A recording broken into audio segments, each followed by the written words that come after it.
Sir Felipe Manong, napunta kayo rito. Sir. In-impound po yung taxi. Na-impound, sir. Kasi na-disgrasya kayo at gusto mong makuha yung taxi mo. Opo, sir. Kaso hiningan ka ng 100,000 pesos. Opo, sir. 150, sir. 150. Sino humingi? Yung ano ni Kernel, yung dalawang alalay niya, ano daw po yun apprentice.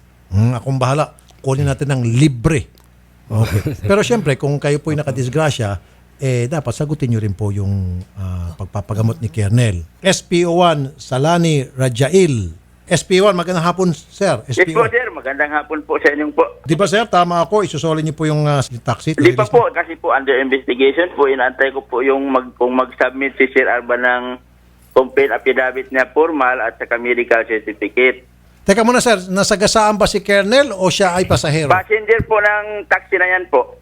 Hindi, sir. I-impound mo na yung taxi kung siya po ay nasagasaan ng taxi. Kung siya po ay pasahero, hindi po impoundable yan, sir. Maniwala ka sa akin. Yes po, kung yun po ang ano natin po, pwede naman po. Ngayon mismo, kahit sa tama gusto po, mo, sir. Tama po, i-release sir. mo yung taxi. Naintindihan mo? Opo, sir. Pati lisensya ko, sir. Pati lisensya. Di ba? Tama ako, SP1? Opo naman, sir. Sige, sir. Salamat po, ha? Wala pang Huwag ka 1 umiyak minute. ng ano. Opo, sir. Solve na yan. Release na yung taxi. Ngayon na mismo. Ma'am Cynthia, huwag na ako kayo umiyak. Okay na po yan. Sagot ko po ito. Akong bahala. Salamat, sir. Taxi at saka Dagang salamat, Ma'am ma'am. Ninya.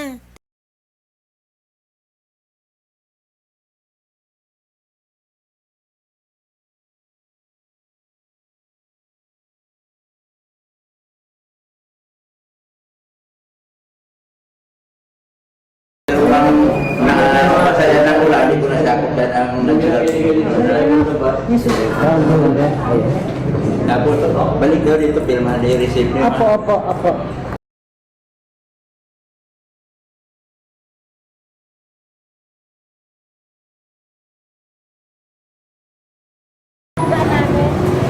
Natulog siya sa nandun sa likod, natutulog, nagulat lang siya, maliit lang tumaano kasi tumama lang to sa gulong ng bus. Yung driver ko nga walang nasaktan eh. May nawala ba? Wala sir, wala.